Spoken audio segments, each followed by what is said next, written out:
queríamos invitar ya a Guillermo Lázaro Alatrista, meteorólogo y profesor en la Universidad Científica del Sur, con el que vamos a conversar precisamente sobre qué tan preocupados debemos estar con esta alerta emitida el 16 de marzo por la Comisión Multisectorial encargada del Estudio Nacional del Fenómeno del Niño en FEN. ¿Cómo estás, Guillermo? Muy buenas noches y bienvenido a Comité de Domingo. ¿Qué tal, Ale? Buenas noches y feliz cumpleaños también. Qué bueno que lo has pasado bien, a pesar de Muchísimo. todo este movimiento atmosférico que la verdad que nos puso en alerta a todo el país. Y que Ha bueno, sido difícil festejar en los últimos meses, en realidad creo que para cualquiera, ¿no? Podemos darnos un momento como para festejar algo más leve, pero estamos en momentos de preocupación. ¿Qué tan preocupados debemos estar, Guillermo? sí, bueno, como sabemos, hemos tenido unos meses bastante movidos desde el punto de vista meteorológico. Eh, Hemos tenido 3 años, venimos prácticamente de 3 años de los 3 últimos veranos con anomalías negativas, con evento de la Niña, ¿no?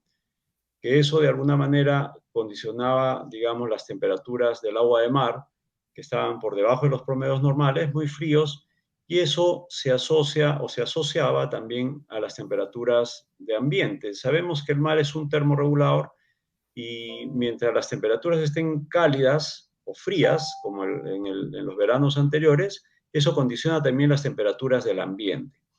Hemos visto también los últimos días, y que nos ha coincidido justamente con las precipitaciones, inclusive en Lima, muy sorpresiva, por cierto, y muy característica, o una característica poco común, sobre todo en nuestras latitudes, porque como sabemos, nosotros estamos acostumbrados a percibir o a soportar precipitaciones tipo llovizna con gota muy pequeñita, ¿no?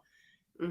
Sin embargo, la última precipitación que se registró en Lima ha sido de gota gruesa, grande, que eso es o sea, está relacionado justamente con ingreso de masas de aire muy húmedas, muy cálidas que vienen desde la Amazonía, y eso es lo que básicamente generó ese tipo de precipitaciones. Como tú bien lo dijiste, teníamos el ciclón Yaku, que es un sistema de baja presión.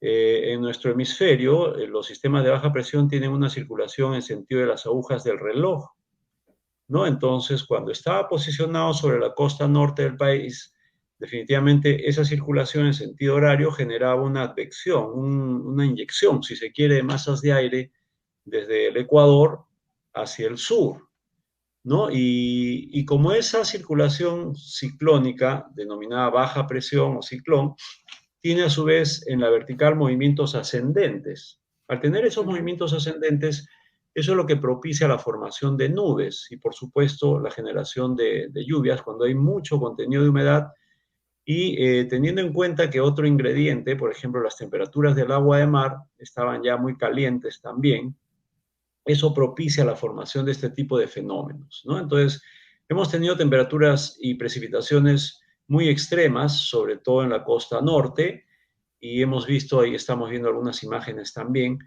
definitivamente son precipitaciones muy extremas que han estado relacionadas no solamente con el aporte de contenido de humedades de la Amazonía, como dije anteriormente, que no solamente fue ese aporte para la costa central, para Lima, sino también en algunos momentos para la costa norte y la costa sur.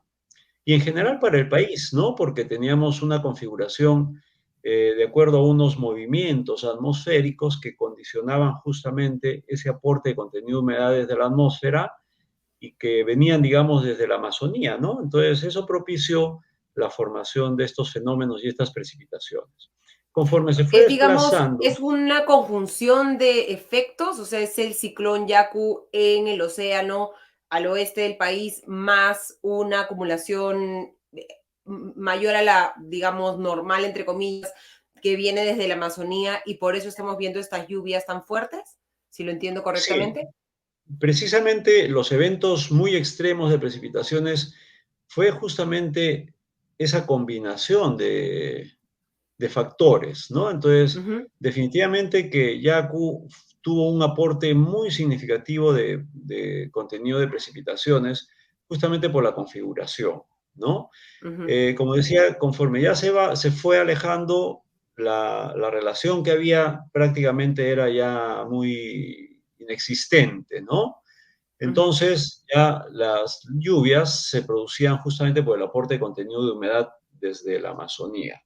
¿Qué ¿Y es? esto qué tan predecible era, no? Porque se habla de informes el año pasado que llegaron al gobierno, desde el ejecutivo de parte de Senami. ¿Qué tan predecible, qué tan, digamos, dormidos nos hemos quedado frente a lo que podría haber de evidencia o ha sido un evento efectivamente intempestivo, impredecible y que por eso nos ha cogido tan desprevenidos? Bueno, lo importante acá que el Estado en sus entes oficiales vienen haciendo el monitoreo permanente, o sea, el Estado nunca descansa, ¿no? Entonces, los entes Ujú. oficiales siempre están monitoreando, haciendo el seguimiento y como había mencionado al comienzo, estábamos nosotros en prácticamente un tercer evento de la niña, o sea, las aguas de mar estaban muy frías. Y de manera muy rápida, desde febrero más o menos, comienza un cambio, un calentamiento muy considerable de las aguas de mar, empezando por la zona norte, que justamente fueron las que propiciaron la formación de este evento climatológico, como Claro, se le estas denominó ya. temperaturas, digamos, entre 26 y 27 grados centígrados en la superficie del mar que propicia esta zona, digamos, de baja presión y este ciclón que hemos vivido en las Perfecto, últimas exacto, semanas. se entendió muy Ujú, bien. Entonces, todo eso se dio, ¿no? Entonces, ahora como las anomalías del agua de mar están persistiendo, y como bien lo dijiste también, ya los entes oficiales han pasado de una alerta de vigilancia del niño a una alerta ya del fenómeno del niño costero, más bien, ujú, ¿no? Entonces, no se ha dicho que estamos ya en un fenómeno del niño. Para que se pueda declarar que estamos en un fenómeno del niño, en este caso el niño costero, ¿por qué costero? Porque las anomalías del agua de mar están muy pegaditas a nuestras costas, ¿no? A la costa de Ecuador, de Perú, que son unas zonas de estudio que se denominan el Niño 1-2, son unas zonas de estudio delimitadas geográficamente que son pegadas justamente a nuestras costas y que se hace el monitoreo de las condiciones oceanoatmosféricas en general, porque el Niño es una configuración no solamente de anomalías del agua de mar, sino también con un comportamiento atmosférico, ¿no? Hay ujú. componente atmosférico y componente oceánico. Entonces, esas anomalías positivas, como digo, en un principio, si se registrasen de forma consecutiva por más de 3 meses, se estaría declarando seguramente ya un evento del niño, ¿no? Ujú, Ahora, por otra parte, yo estoy analizando también la situación como parte de la Universidad Científica del Sur. ¿Por qué? ujú, Porque ya recordemos que cada evento del niño se ha dado o se ha ido gestando antes del verano y la manifestación central y máxima, digamos, como fenómeno, se registraba normalmente en el verano en sí. Recordemos que ujú, ya estamos acabando el verano, mañana ya empieza el otoño, ¿no? Mañana 20 de marzo, más o menos a las 4:20 de la tarde, debe estar empezando el otoño, que es una situación, es verdad, astronómica, porque es la posición de la Tierra respecto al Sol. Climatológicamente todavía los componentes atmosféricos se van acomodando y todavía vamos a tener algunos días un poquito más fríos, más calientes, ¿no? Hasta que ya los sistemas sinópticos estén en su lugar, dependiendo de la estación.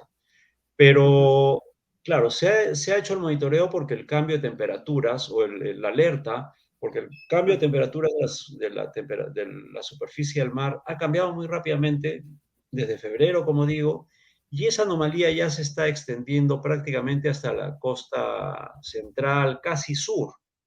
En los últimos reportes de las anomalías, hay dos estaciones frente a las costas del sur que todavía están con anomalías negativas, aunque muy pequeñita, pero todavía es anomalía negativa, ¿no? Entonces, definitivamente, como dije, hay que esperar que si durante 3 meses en forma consecutiva se registran esas anomalías positivas, o sea, la temperatura del agua de mar por lo menos medio grado por encima de los promedios normales, ¿no? Entonces ya se podría declarar un evento del niño. Es el niño costero, ¿por qué? Porque la anomalía positiva se manifiesta desde la costa ecuatoriana y Ujú. prácticamente la costa norte de Perú. Claro, ¿no? y lo Porque vemos aquí en la gráfica que se utiliza en el comunicado de la alerta del niño costero, porque muchos se preguntan, ¿en dónde más va a ser que en la costa el niño, no? Pero precisamente es muy importante esa explicación y lo vemos en esta gráfica utilizada en la que los puntos de mayor temperatura, estos puntos reflejados en este color rojo, están precisamente muy pegados a la costa y especialmente a la costa norte, como bien decía en Ecuador, ¿no? Yo quería un poco que, si podía ayudarme a traducir el comunicado oficial de la Comisión Multisectorial dedicada a estudiar el fenómeno del niño, que señalan, vamos a ir leyéndolo, cambios inusuales en el acoplamiento océano-atmósfera, la zona norte y centro del mar peruano han propiciado que el calentamiento esperado para marzo probablemente se extienda hasta julio con magnitud débil. ¿Qué nos dice eso? ¿Qué significa exactamente? ¿Qué nos está diciendo la Comisión Multisectorial con esta información? claro, como he dicho, la teoría nos dice que para declarar un evento, en este caso el niño, tiene que haber anomalías positivas por encima de medio grado de los promedios normales. Entonces, si son 3 meses consecutivos, ya es un niño, en este caso, costero, Uh ¿no? -huh, Entonces, ese cambio, como dije, ha sido muy rápido. Hemos estado de 3 eventos fríos, entonces desde febrero ya se comienza a registrar esas temperaturas superiores a los promedios normales. Hemos estado alcanzando temperaturas de agua de mar sobre los 27 grados en la costa norte, por ejemplo, y uh -huh, 22, 23 grados sobre la costa central y algo parecido sobre la costa sur, ¿no? Entonces, los últimos reportes habían 2 grados de anomalía frente a Callao y como 4 grados de anomalía frente a las costas de Talara. Entonces es muy significativo ese cambio, ¿no? uh -huh, Y claro, si es que se extiende, como dice allí, definitivamente va a ser un niño. ¿Por qué sería un niño débil? En principio, uh como -huh, dije, ya estamos cambiando de estación. Entonces, eso sería un factor condicionante favorable, digamos, para que los impactos no sean muy, muy fuertes. ¿Por qué? Podría tener impacto, sabemos que durante el invierno, y desde el colegio ya a veces nos enseñan también cuáles son los factores que condicionan el clima de Perú. uh -huh, Entre ellos está la corriente del Niño, la corriente peruana, que son aguas frías, el anticiclón del Pacífico y la cordillera. Entonces, ¿qué sucede cuando estamos pasando a una época fría, al invierno, ¿no? El anticiclón de alguna manera se condiciona, se fortalece un poquito el anticiclón.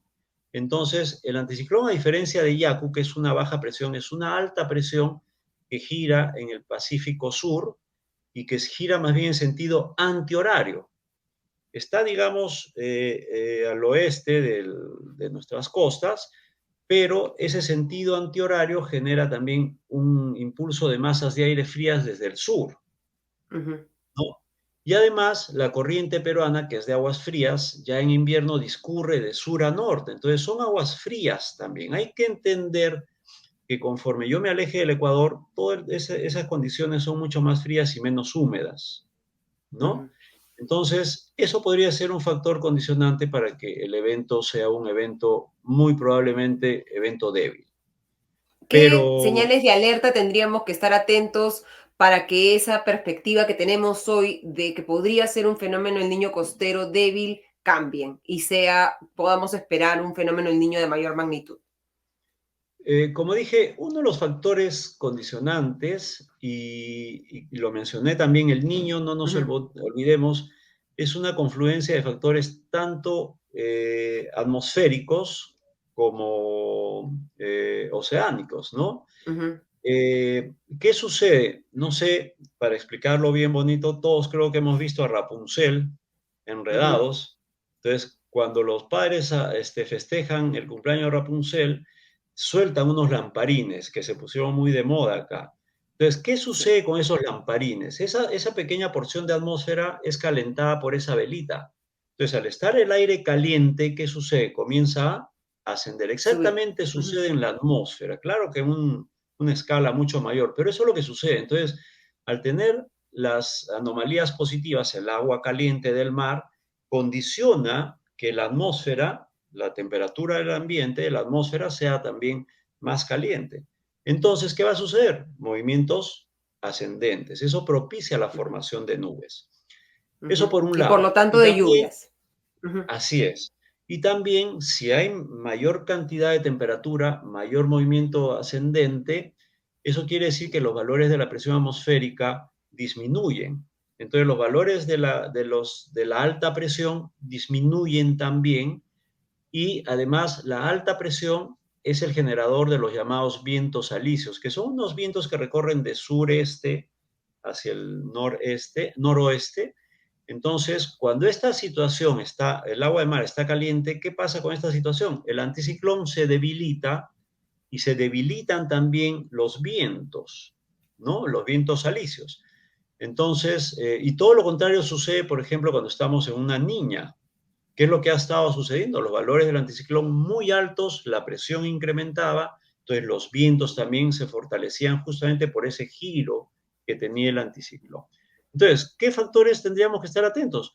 Que descienda la temperatura del agua de mar, que se regularicen.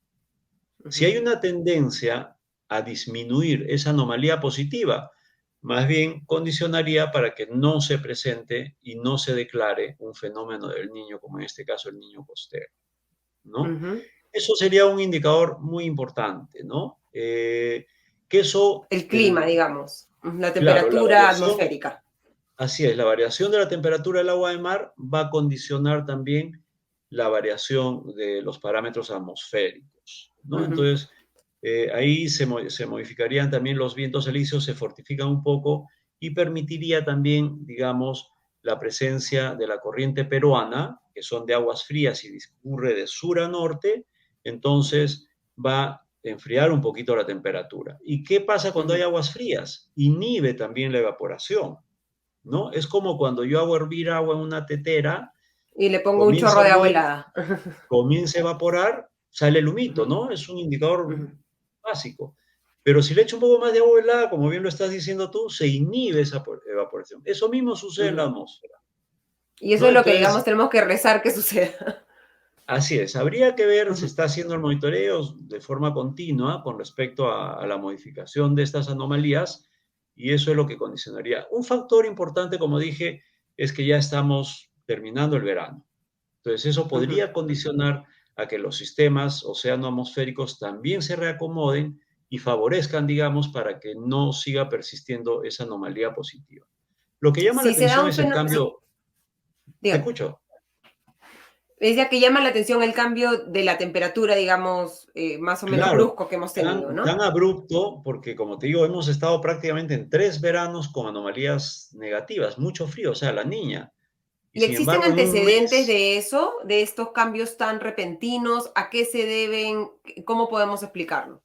digamos, antecedentes como los que hemos estado viviendo, todo es novedoso acá. Acá se hablan de unos términos de la variabilidad climática y el cambio climático, ¿no? Entonces, lo que hemos tenido se podría asociar con respecto a Yaku y las precipitaciones a un tema o a un concepto de variabilidad climática. Va Ujú, cambiando estas condiciones, ¿no? ujú. Ya se vienen registrando algunas alteraciones, por ejemplo, de parámetros de la precipitación, ¿no? Que muchas veces nosotros sabemos la época de precipitaciones en Perú ya comienzan en septiembre, octubre, noviembre, comienzan a subir poco a poco las lluvias, o antiguamente de forma climatológicamente hablando eran así, el máximo de repente en febrero, de marzo, y de ahí comienza a bajar. Era como una campanita, si es que hacemos una gráfica, ¿no? Ujú. Sin embargo, esos patrones de precipitaciones se han alterado muchísimo, ¿no? En muchas regiones, no solamente el Perú, sino en el mundo, se han registrado que, digamos, toda esa cantidad de agua que debía llover en todo un periodo de 4, 5, 6 meses, llovía a veces en un periodo muy Más cortito, corto. ¿no? Ujú. Entonces, Y eso esos es son lo que los estamos viendo impactos, acá también. así es. Y definitivamente también, a veces, pues, los sistemas, digamos, de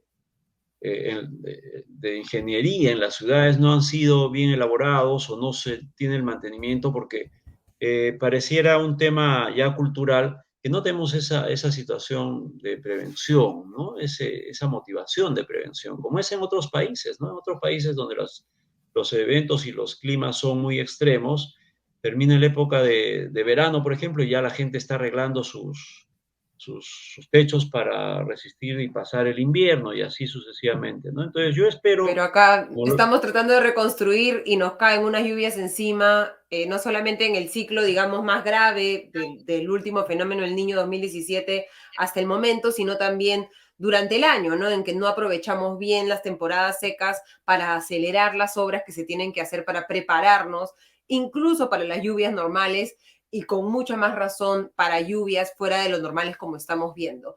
Si se da este escenario que plantea hoy como el más probable el ENFEN, que es como un 50% de probabilidad, si no me equivoco, que sea un fenómeno el niño de magnitud débil que se extienda hasta julio. ¿Cómo va a ser el escenario? ¿Dónde veríamos más lluvias? ¿Qué tan intensas podrían ser? Y comparada, digamos, con este antecedente reciente que estamos a duras penas sobreviviendo. claro, en principio, tanto el otoño como el invierno, si se declarase un fenómeno del niño, serían seguramente mucho más cálidos de lo normal, ¿no? A lo largo, en general, de todo el país.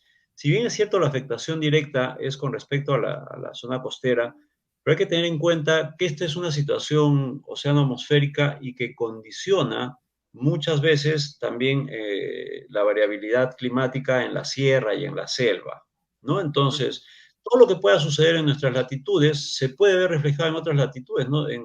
Alrededor del planeta, ¿no? uh -huh. Entonces, tendríamos temperaturas de repente algo más cálidas de lo normal, tendríamos de repente precipitaciones también, porque recordemos, habiendo temperaturas positivas, o sea, muy cálidas, hay aporte de humedad, mayor evaporación y condicionaría la formación de sistemas nubosos que estarían relacionados a precipitaciones, ¿no? Entonces, ¿Serían de la hay misma muchos, intensidad que hemos visto en las últimas semanas o podríamos, si es que se da esta magnitud débil, esperar que sean un poco más débiles de la que hemos visto en la seguramente un costa poco norte y más en la costa central? débiles, ¿no? Ujú, Teniendo en cuenta que todos los parámetros meteorológicos van a ir cambiando también, ¿no? ujú, Entonces, eso favorecería de alguna manera estos impactos que van a ser seguramente menores, ¿no? Y ujú. yo pienso, y soy muy positivo, también creo que los tomadores de decisiones ya están pensando con estas lecciones aprendidas, tomar las medidas correctivas. Y ojalá sea así, ¿no? Porque la población definitivamente son las que, toda la población somos los que sufrimos los impactos negativos. Hemos visto pérdidas Ujú. económicas muy grandes, pérdidas de vidas Pérdidas de humanas vidas. también, Ujú. ¿no? Más de 60 Entonces, durante la temporada de lluvias, de acuerdo con el COEN, ¿no? claro, entonces tenemos que pensar y saber valorar lo que tenemos en realidad. Nuestro país es muy rico, muy diverso y tenemos las capacidades de mentes y la gente con ganas de hacer las cosas bien. Yo pienso que los impactos serían mucho menores, pero hay otros impactos asociados también, ¿no? Sabemos que el clima está cambiando en el mundo, entonces hemos tenido eventos de precipitaciones, por ejemplo, en Lima, no Para lo esperados de que no estamos repente. preparados, la capital no está preparada. Como yo explico a veces a gente afuera, Lima está a 48 horas de lluvia intensa del colapso, ¿no? Porque no Sí, hemos construido las edificaciones pensando en lluvias, no se han construido las pistas pensando en lluvias, ninguna infraestructura en Lima se ha pensado construida en base a prevenir o soportar una lluvia intensa. claro, eso desde el punto de vista de infraestructura, por ejemplo, ¿no? Pero Ujú. ¿qué sucede con el tema de salud? El tema de salud sería un impacto muy grande también y hay que irse preparando. Yo pienso que las autoridades sanitarias están tomando en cuenta porque esto condiciona un clima muy cálido, muy tropical, ¿no? Entonces ya sabemos que Lima en los días de lluvia, por ejemplo, hemos sentido un bochorno tremendo, ¿no? Un Como si calor estuviéramos en la bastante. selva, sí. Así es, eso es verdad. Y además, también el CENAMI declaró que había un calentamiento nocturno, ¿no? Denominado una ola de calor nocturna. Claro, las temperaturas, el contenido de humedad. Entonces, ¿eso qué condiciona? Favorece para que vectores, por ejemplo, los mosquitos, que son transmisores de distintas enfermedades, El dengue, por eh, ejemplo. por ejemplo, acortan todo su periodo evolutivo, entonces se reproducen mucho más rápido y mucho más. Aparte que Ujú. las zonas de repente más afectadas van a tener, digamos, agua almacenada, estancada, y eso propicia para la reproducción de estos mosquitos, que a su vez hay que tener en cuenta que ya especies que se consideraban muy tropicales, muy de la zona costa norte, por ejemplo, ya se han registrado en Lima. Y es Ujú. el mosquito que justamente transmite algunas enfermedades. Entonces, hay que tener en cuenta ese factor también, ¿no? Entonces, hay Exactamente. que tomar las previsiones de una vez ya antes de que vaya evolucionando. Yo me imagino que las autoridades sanitarias sí lo tienen visualizado de esta manera y va a ser Pero es importante, importante destacar esos riesgos, ¿no? Porque, sí, digamos, lo que hemos definitivamente que visto sí. es que nuestras autoridades a veces están distraídas en otras cosas y no están como que alineándose a la prevención de lo que ya hemos visto, inundaciones, desbordes de los ríos, activaciones de quebradas, para las cuales podríamos haber tenido un poco más de tiempo para prepararnos y creo que podríamos estar lamentando menos muertes y menos destrucción en el Perú. Esperemos nuevamente que todos esos riesgos que ya están en las portadas y en las mentes de todos nosotros estén efectivamente en las primeras líneas de prioridad de los tomadores de decisiones en los gobiernos locales, en los gobiernos regionales y en el gobierno central. Seguramente que sí. Yo soy muy Ujú, positivo, como dije, yo espero que se tomen las medidas preventivas y muchas veces, pues, históricamente, a veces el Perú ha sido muy reactivo, más bien ujú. de proactivo en este De aspecto, ¿no? reconstrucción y Entonces, no de prevención, lamentablemente. así es. Pero bueno, como dije, hay que cambiar, tenemos que cambiar.